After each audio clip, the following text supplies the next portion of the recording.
मैं आपसे कहना चाहता हूं, अयोध्या फैजाबाद में जो विकास कार्य की गति दी गई थी वो आज भी जनता को याद है और समाजवादी लोग इस बात को जानते हैं, पत्रकार साथी भी जानते हैं।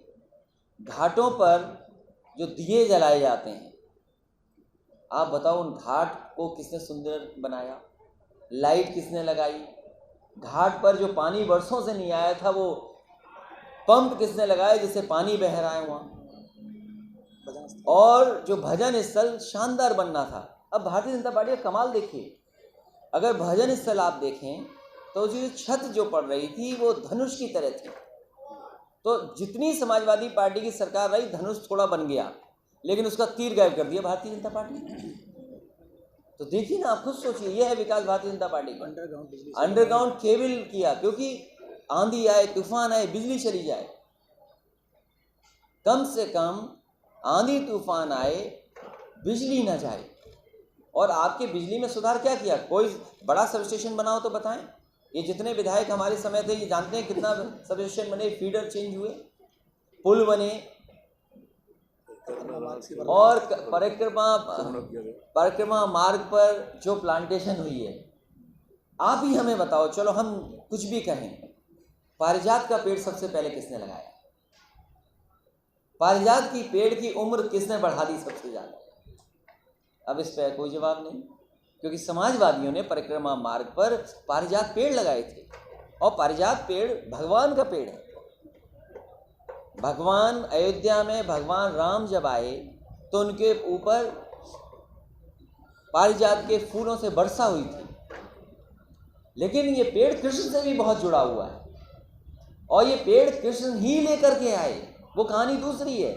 इसलिए हम सब भगवानों को मानते हैं। भगवान विष्णु के जितने अवतार हैं हम सब भगवानों को मानते हैं। लेकिन भारतीय जनता पार्टी की सोच देखिए, समाजवादी पार्टी आंदोलन में तो ये किसान नहीं है। क्या भगवान राम हम समाजवादियों के नहीं हैं? क्या भगवान विष्णु हमारे नहीं हैं? और पारिजात पेड़ के बारे में बताओ अयोध्या में पहले पारिजात का हम अपनी पत्नी और बच्चों के साथ दर्शन करेंगे। हम यहाँ पर कई साधु संतों के घर पे भोजन भी कर चुके हैं। मंदिर का निर्माण हो रहा है, मंदिर निर्माण होने के बाद दर्शन करेंगे। मंदिर निर्माण सुप्रीम कोर्ट के फैसले से, सुप्रीम कोर्ट ने फैसला दिया, उससे भगवान राम का मंदिर बना। अखिलेश जी आप अयोध्या आए। समाजवादी पार्टी छोटे दलों के साथ गठबंधन करेगी, बड़े दलों से अनुभव ठीक नहीं रहा। विधानसभा चुनाव में ओवैसी की पार्टी बसपा से करने जा रही है, कितना प्रभाव पड़ेगा सपा पे? समाजवादी पार्टी किसान, नौजवान, व्यापारी, महिलाओं को लेकर साथ चलने जा रही है। कौन सा गठबंधन कहाँ हो रहा है, सवाल वो नहीं है। उत्तर प्रदेश की जनता विकास चाहती है, उत्तर प्रदेश की जनता खुशहाली चाहती है। आप याद कीजिए, अगर आप हाईवे नहीं बनाओगे, अस्पताल नहीं बनाओगे, आज कोविड में कौन काम आया?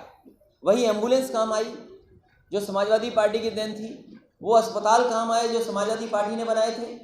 हमारे बताइए, बाबा मुख्यमंत्री जी ने कौन सा बड़ा अस्पताल बना दिया? अगर यहाँ मेडिकल कॉलेज भी बन रहा है तो याद कीजिए, फाइल को निकालिए कि किस फाइल के माध्यम से मेडिकल कॉलेज मिल रही है। नहीं, हमारे भाई हो आप, उम्र में हम और आप लगभग बराबर हैं, तो भाई जो कह रहा है हमने पहले ही कह चुका है। नहीं, हमने कहा कि उनके लिए सीट छोड़िए, बाकी कह चुका हूं मैं बार बार भाई। अच्छा, इससे बहुत अच्छा याद दिला दिया इन्होंने। हमारे मुख्यमंत्री जी झांसी गए, पहली बार गए थे, और कहा कि हम मेट्रो चलाएंगे और गोरखपुर भी मेट्रो चलाएंगे। मैं उनसे ये जानना चाहता हूं, आप आगरा का शिलान्यास कर रहे हो, आप कानपुर का शिलान्यास कर रहे हो, लखनऊ का रोक दिया आपने, आप अपना बनारस का और गोरखपुर की कब मेट्रो चलाओगे? आप अपनी मेट्रो कब चलाओगे, सवाल ये है। और फिर बुलेट ट्रेन में कौन बैठ लेगा?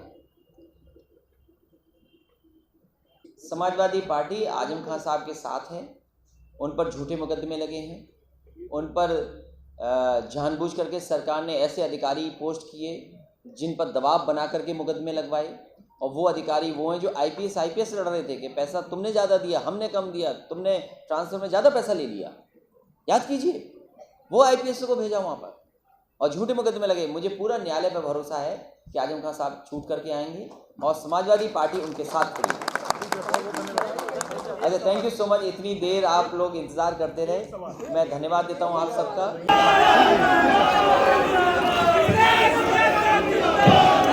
पंकज जी उधर जाओ, पंकज जी जाओ जाओ बस पंकज जी